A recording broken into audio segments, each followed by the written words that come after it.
Bonsoir à tous, c'est un plaisir pour moi de vous retrouver pour cette émission, une émission politique spéciale, puisque ce soir, nous parlerons de Joël Beaugendre, qui a été le maire de la commune de Capesterre-Belle-Eau pendant de nombreuses années. Joël Beaugendre qui est décédé samedi soir à l'âge de 74 ans.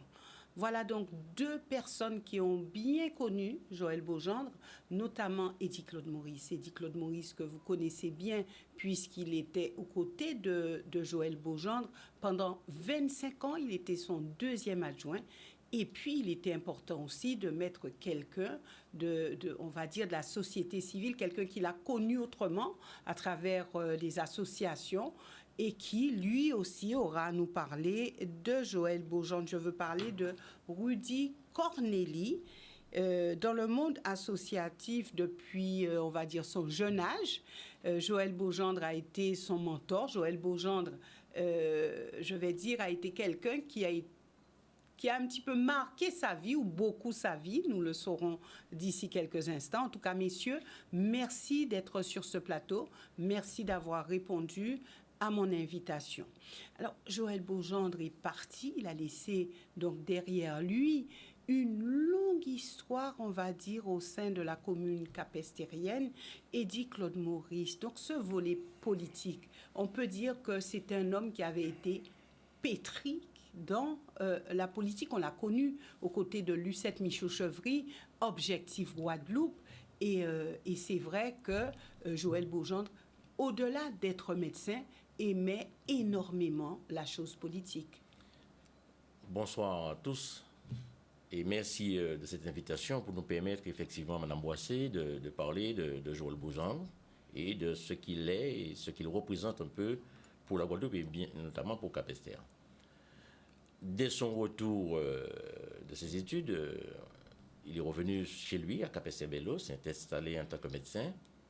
Et dès ce moment-là, il s'est fait connaître par son implication dans la vie associative, autour du sport, autour de tout ce que la commune pouvait proposer comme événement culturel. On dit de lui, dès le départ, un jeune père de famille, il aimait aller dans les veillées, au lait rose, les matchs de football. Joël Beaugendre s'est intéressé. Alors, à l'époque de Joël Beaugendre, il faut dire que c'était monnaie courante, un élu... Il n'était pas encore élu. Pas encore. Un élu ou quelqu'un qui avait des ambitions allait dans les différentes Je veillées, ne sais pas si Joël Beaugendre avait une ambition déjà à son arrivée. Il s'habillait en short, en t-shirt, et il se promenait. Joël revenait chez lui. Mais avant de revenir, il faut connaître ce qui était Joël Beaugendre dans son jeune âge, dans sa pratique de vie. C'est le même Joël Beaugendre, jeune dans tous les quartiers, même si effectivement il était issu d'une famille assez bien dans son éducation, puisque ses parents étaient enseignants et responsables administratifs à la préfecture.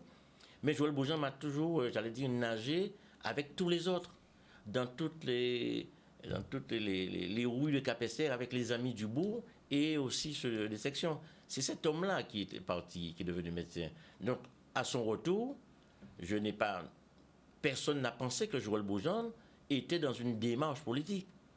Il a aimé ses amis avant de partir, il est revenu et il a continué avec cet engouement, cette envie de toujours rencontrer, bien sûr dans rencontre à sa famille, mais rencontrer les autres, rencontrer les autres. Qu'est-ce qui l'a poussé à embrasser la chose politique? Vous savez, quand vous arrivez à ces années-là, c'était bien avant les années 1980, quand Joël Beaugendre est de retour les années 80, puisqu'il a été candidat en 89 pour la première fois. Dès son retour, installé comme médecin, et avec ses qualités d'ailleurs de médecin reconnu, il s'est, bien sûr, il a entendu l'appel de sa population.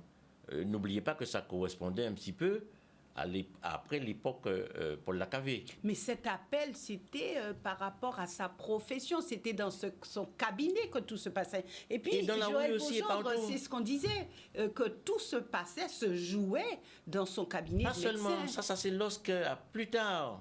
Mais tout s'est passé dans la vie courante de Capesterre-Belle-Eau, Joël Beaugendre, c'est pas parce qu'il était un élu qu'il a été au comité régional de cyclisme. Non, c'était un homme d'association. D'ailleurs, comme moi-même, ce qui nous a amenés en politique, c'est la vie associative. J'ai été footballeur, j'ai été du monde associatif, j'avais en charge des associations à Sainte-Marie. Enseignant après. Mais bien avant ça, il nous fallait animer Sainte-Marie, Capesterre. Donc mes jeunes années ont été les mêmes que celles de Joël Beaugendre. Et cette rencontre-là, et bien sûr, le médecin installé, l'après la KV, a ouvert ces portes-là, même si dans les qui était médecin lui aussi. Et qui était pharmacien. Il était pharmacien. Qui était bien sûr aimé, pour ne pas dire même adulé, adoré à Capesterre Bello à travers son travail. Donc voilà comment Joël Beaugendre arrive à Capesterre. Alors bien sûr, le cabinet médical après, Joël Beaugendre a d'abord été pressenti et il est devenu conseiller général et régional avant d'être maire. Pressenti par qui? Par tous ceux qui regardaient. Je vous ai toujours parlé d'une espèce de vide. L'après la KV a laissé place à des duels de l'ancienne municipalité. C'est comme cela que Léo Andy est devenu maire. Mais après la KV, je veux dire, la force montante a trouvé les épaules de Joël pour le porter. Bien sûr, il y a eu l'événement Lauriette. Oui. Après Léo Andy. Mais il manquait ce souffle et cet amour. Et Joël Beaugendre, c'est ce que je suis venu dire ce soir. Inspirer l'amour. Joël Beaugendre a toujours été proche de toutes les composantes de la population. Forcément, la politique vous attire. Forcément, de plus en plus, Joël Beaugendre s'est senti investi de ce devoir non pas de remettre un peu ce qu'elle pouvait porter, mais de s'intégrer et d'intégrer et de porter plus. Et c'est là que les gens commençaient à connaître l'homme politique qu'il allait devenir. Bien sûr, maire depuis 1995, on a bien vu que Joël Beaugendre, même s'il apparaissait comme un peu le bouillonnant, le fougueux, etc., était vraiment quelqu'un de pétri pour le travail, l'exigence au travail. Ceux qui l'ont côtoyé, qu'ils soient administratifs ou autres politiques, le reconnaissent aujourd'hui. Vous avez entendu toutes les déclarations. Il allait au détail près de la mission politique. Et bien sûr, après, il revenait avec toutes les blagues, avec toute la convivialité nécessaire après. Mais l'exigence du travail fait, accompli, au service public, c'est ce que je retiens de lui. Et on y reviendra tout à l'heure, parce que c'était aussi quelqu'un qui était très proche de Lucette Michaud-Chevry. Alors, Lucette Michaud-Chevry, on va dire, avait sa garde, entre guillemets, rapprochée, donc des élus qui étaient très proches d'elle et qui faisaient partie vraiment de son staff politique et des élus sur lesquels elle comptait. Quand elle parlait de Joël Beaugendre et de d'autres, on sentait bien qu'il y avait vraiment une amitié politique, mais plus que ça. D'ailleurs, nous parlerons d'association et nous reviendrons sur Lucette Michaud-Chevry, la relation Lucette Michaud-Chevry et Joël Beaugendre. Alors, l'association, homme d'association. Homme de l'association, mais je peux... déjà, bonsoir à tous. Eddy a donné rapidement, mais moi, je fais partie des jeunes que Joël Beaugendre a retrouvés à son retour, surtout dans la section de Routier. On avait un club. Où il habitait. Il habitait du côté. Au départ à Routier, oui, c'est vrai qu'il a été élevé à Routier avec maison familiale. Ensuite, il a habité dans le bourg. Mais ce qu'il faut dire, et aujourd'hui, il faut le dire, bon, je n'ai pas l'habitude, après la mort de quelqu'un, de faire des louanges, rip, etc. Mais aujourd'hui, il faut en parler. Il faut aussi mettre peut-être cette vérité. Joël Beaugendre, au départ, n'avait pas cette ambition politique au départ. Il a été sollicité, il a été demandé. Et il faut noter que tout a été créé à partir de la section de Routier où Joël Beaugendre, en arrivant, il y avait un club de football moribonde avec un vieux terrain, etc. Joël Beaugendre s'est attaché à cette situation. Pourtant... Parce qu'il aimait le foot. Il aimait le foot, mais il aimait aussi le cyclisme parce qu'il était aussi au comité régional en tant que médecin fédéral. Donc Joël Beaugendre était sur tous les fronts. Et Joël Beaugendre, c'était l'ambianceur, c'était la fête tout le temps. Et il s'est retrouvé président d'une association, club de foot, et il y avait à ce moment-là, comme maire, Gérard Lauriette. Et Joël Lauriette faisait des yeux à Joël Beaugendre, il faut le dire. Donc, à ce moment-là, Joël Beaujean avait la tête pour son association, mais il refusait d'y aller parce que ce n'était pas son ambition au départ, c'était s'occuper de sa population. C'est celui qui était de garde un samedi, mais qui était routier, qui mettait quelque part avec un téléphone pour aller quelque part à Cap-Esther, ce côté familial. Donc c'était une question de famille. Et quand Joël Beaujean a vu sur Gérard Louyette que les associations générales, mais pas que le routier, sont un peu délaissées, un jour, il a dit dans sa belote, fais-moi un jour changer bien à ça. Mais on ne pensait pas qu'il allait faire la politique. Changer bien à ça, c'était ce jour-là. Donc, il s'est réuni avec des amis qu'il avait, des gens qui étaient plus proches de la politique. Et la mayonnaise s'est prise. Et en 89, il s'est présenté. Mais, entre-temps, il gardait les yeux sur les associations, veiller. C'était le Joël Beaujean décrié, comment un homme comme ça peut devenir un élu, etc. Il a construit. Pourquoi comment un homme comme ça? Parce que Joël Beaujean, c'est celui que il aimait à s'amuser. Il aimait la fête, on va le dire. C'est un homme de fête qui était dans la rue. Tout le monde. Joël Beaujean, c'était sa t-shirt. Mais on tombait à côté tout de suite, prenait sa valise médicale, soignait. Si Joël Beaujean, c'est celui... En fait, on va dire les choses clairement. Il n'avait pas le look de maire. Il n'avait pas le look. Même quand il a été élu, il n'avait pas le look. Voilà. Il a travaillé. Mais c'est un bosseur. Même en dehors de ce look qu'il n'avait pas, le Joël Beaujean que moi j'ai connu, j'avais environ 14 ans à ce moment-là, il prenait soin de nous. Et nous, les jeunes, on était bande de jeunes, Edith le connaît, en football, on se rencontrait les autres sections et compagnie. Joël Beaujean prenait soin de toutes les équipes de foot de Cap-Esther. Donc Joël Beaujean, à ce moment-là, peut-être il avait sa petite idée, mais c'était celui qui rendait service. On venait dans son cabinet, voilà. Et là, et il s'est retrouvé dans la posture de quelqu'un qui peut être élu parce qu'il n'y avait rien à ce moment-là. Il y avait Louyette, il y avait le Wandi. 89, il sort de la 3e place. On réfléchit, il se construit et il monte un groupe politique direct. Et à ce moment-là, on travaille. Et les 95 nous confirment.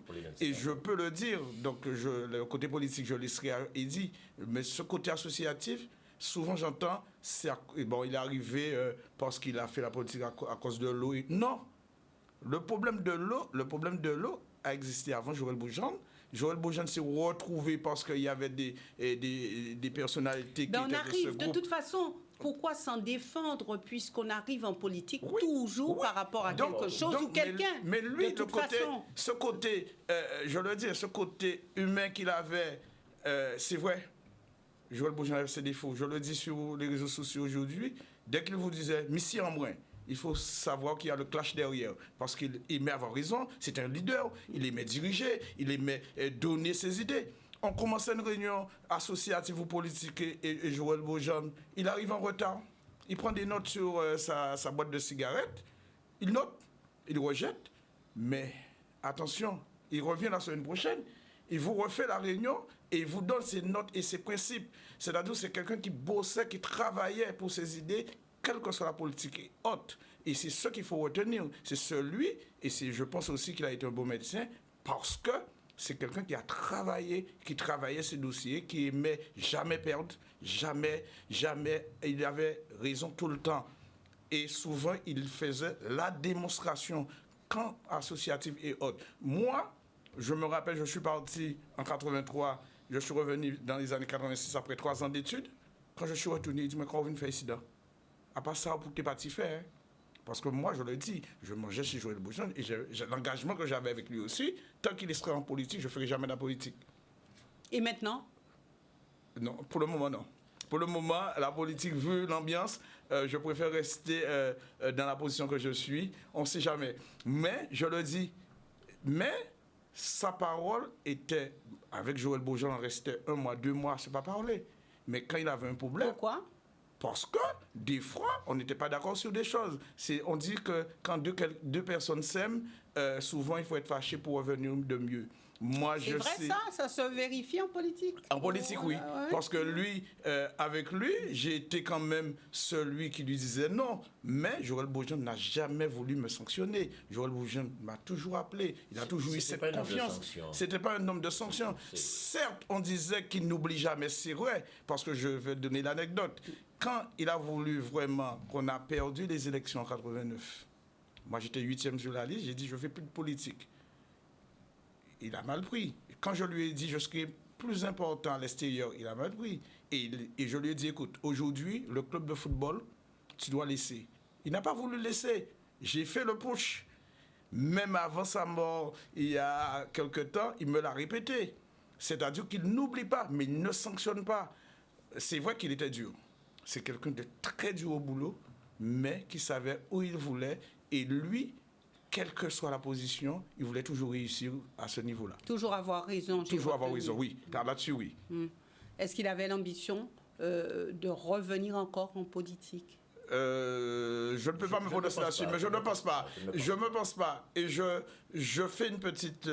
J'avais dit que je ne parle pas de politique, mais je peux le dire. Quand il a perdu, même au soir des élections, je pense qu'il avait compris. Il avait compris et il avait dit qu'il laisse tranquillement. Qu'avait-il compris? Qu'il fallait passer la main, soit pour une équipe nouvelle, soit revenir peut-être soutenir, parce qu'il a fait sur une dernière élection départementale, soutenir des jeunes, mais je pense au nom de Joël Boujand même, il ne voulait pas. Mais vous avez dit que c'était quelqu'un d'intelligent, c'était quelqu'un qui savait, c'était un bosseur. Oui. Mais est-ce qu'il fallait attendre de perdre l'élection pour comprendre? Non, il n'a pas attendu cette perte. Joël Boujand n'a pas attendu cette perte. Madame Boissy pose des questions. Non, mais je vais répondre à Madame Boissy. Elle a les réponses. Je ne veux pas faire le procès aujourd'hui par rapport aux élections et autres. Je dis souvent, on dit l'ours de Sanji savait ce qu'il voulait. Et c'est sûr et certain, s'il avait la santé, peut-être qu'il aurait revenu simplement pour démontrer qu'il était toujours un homme de tempérament et politique. Et dit Claude Maurice, alors, que rajouter à tout cela? Que rajouter à tout cela? Au soir de son décès, d'ailleurs, qui auront lieu avec sa famille, qui est attendue d'ici demain, Capesser, toute la Guadeloupe connaît Joël Boujand, mais découvre effectivement à travers tout ce qu'on entend, vraiment qui il était. Joël Boujand n'a jamais été un homme facile à vivre. Oui, il l'a dit. Mais en même temps, ceux qui le connaissent, ceux qui étaient avec lui au sein du travail capestérien ou à Bastet, où il a été aussi membre du SIAG, connaissaient l'ami Joël, homme de tempérament, et qui ne ménageait pas celui qu'il ne fallait pas ménager, pour arriver à ce que la vérité sorte. C'était un homme engagé. Est-ce que c'était quelqu'un qui avait engagé, mais qui avait sa vérité? Il était engagé, il ne pensait qu'à la population, y compris devant les éléments administratifs. Ça peut être la préfecture, ça peut être un ministre de passage, ça peut être je ne sais qui. Joël Boujand, lui, il disait, ça ne convient pas à la population, il ne marche pas. C'est un homme qui a quand même beaucoup souffert, il dit Claude Maurice, en politique. Vous savez, Madame Boissy, on connaît ce qui s'est passé, donc c'est quelqu'un qui a été meurtri. Lorsqu'on prend des positions qui ne sont pas simplement des positions de gestion administrative de la commune, des habitants, mais face à d'autres entités, des multinationales ou autres, le travail parlementaire qu'a fait Joël Boujand sur la chlordécone lui a connu d'être encore auditionné quelque temps avant son décès. Vous le savez, puisque ce n'est pas une affaire qui est déjà réglée. Mais Joël Boujand, il est resté le même. Il a dit à la commission ce qu'il savait. Maintenant que chacun continue sa mission, mais Joël Boujand, lui, jamais de langue de bois. Et je reviens un peu sur l'amitié. Alors justement, jamais de langue de bois. Alors ce soir, il nous resterait peu de temps malheureusement parce qu'on pourrait passer encore une deuxième demi-heure au niveau de cette émission. Mais quand Joël Boujand a rencontré les difficultés qu'il a eues, très dures, il a été marqué très dur, on l'a vu. Très éprouvé. Qu'est-ce qu'il a, qu'a-t-il dit? Qu'a-t-il ressenti? un homme comme celui-là se retrouver dans une situation. Je vous assure, Madame Boissé, rapidement, se retrouver dans une telle situation. Avec les autres amis qui étaient tout près de lui à ces moments-là, ce sont des moments terriblement difficiles qu'il a passés. Terriblement difficiles. En prison. Oui. Et même après aussi. Et aujourd'hui, c'est l'occasion pour moi de dire que Joël Beaujeune meurt innocent. Il meurt relaxé. Il n'a jamais été condamné. 10 ans après. C'est cela que la Guadeloupe doit savoir et entendre et qu'elle sait. Chacun trouvera sa place autour de cela. Nous savons comment ça l'a marqué, comment il a souffert, même des dernières attaques encore. C'est ce Joël-là qui s'en est allé ce soir. Dernières attaques, pardon? Toujours l'acharnement judiciaire qui ne s'arrêtait pas, même sous son lit d'hôpital. Joël Beaujeune a souffert de cela. Sa famille en a souffert et souffre encore aujourd'hui. Donc, ce soir, ce n'est pas cela seulement qui importe. Mais la Guadeloupe doit savoir que l'engagement de Joël Beaujeune a conduit à tout cela. Se tenir face à l'adversité, ça peut conduire à cela. Défendre une population, quelles que soient les conditions, Joël Beaujeune, lui, garde et nous fait garder le souvenir que l'engagement impose quelquefois ça, même si c'est insupportable. Il en a aujourd'hui le digne héritier d'un combat d'homme qui n'avait fait qu'une faute, celle d'aimer sa population par-dessus tout. Il a trop donné à sa population? Il a donné tout ce qu'il pouvait donner. Et Woody l'a dit, s'il était encore de la santé qui le permettait, il serait encore là pour dire, pour montrer et pour aller. Et c'est pour cela que certains qualifient d'erreur de revenir. Non, Capesterre a changé. Capesterre est devenu une autre cité. Joël Beaujeune pensait qu'on devait encore aller plus loin. Avez-vous l'impression de porter un héritage? C'est notre héritage dont nous en sommes fiers aujourd'hui. Et nous souhaitons simplement qu'elle soit conservée, Est-ce que vous souhaitez continuer? Et que ça se perpétue. Vous savez, nous sommes tous capestériens, tous guadeloupéens. Les combats et les enjeux imposent d'autres observations. Je ne parlerai pas de l'eau ce soir. Tout le monde sait très bien dans quelle situation nous sommes. J'ai parlé déjà de la chlordécone. Nous parlons d'engagement envers les jeunes. Joël Beaujeune, aujourd'hui, n'a pas attendu un seul instant pour s'occuper des écoles et pour y donner toute la contribution nécessaire municipale. Et ça remonte à plus de 25 ans. Il nous reste 2 minutes pour conclure. Que doit-on retenir de Joël Beaujeune? En dehors de tout ce qu'on peut entendre, il faut dire que Joël Beaujeune a quand même changé les habitudes à Capesterre. Il suffit de voir aujourd'hui les témoignages. La vie continue, mais Joël Beaujeune aurait marqué, même comme les Lacavé et autres, Capesterre-Belle-Eau et même la Guadeloupe. Comment continuer après Joël Beaujeune? Il faudra réfléchir. Je pense que votre émission, Madame Boissé, permettra à tous ceux qui nous ont écoutés ce soir de penser à cela. Les pages se tournent, mais nous tous, nous avons l'obligation de perpétuer une vie meilleure pour nos cités, quel que soit là où nous nous situons en Guadeloupe, y compris dans Capesterre-Belle-Eau. Joël Beaujeune a donc contribué à cela. C'est ce message-là qui nous laisse travailler pour des lendemains meilleurs, quelle que soit l'adversité qui peut être là, grave, dure, méchante quelquefois.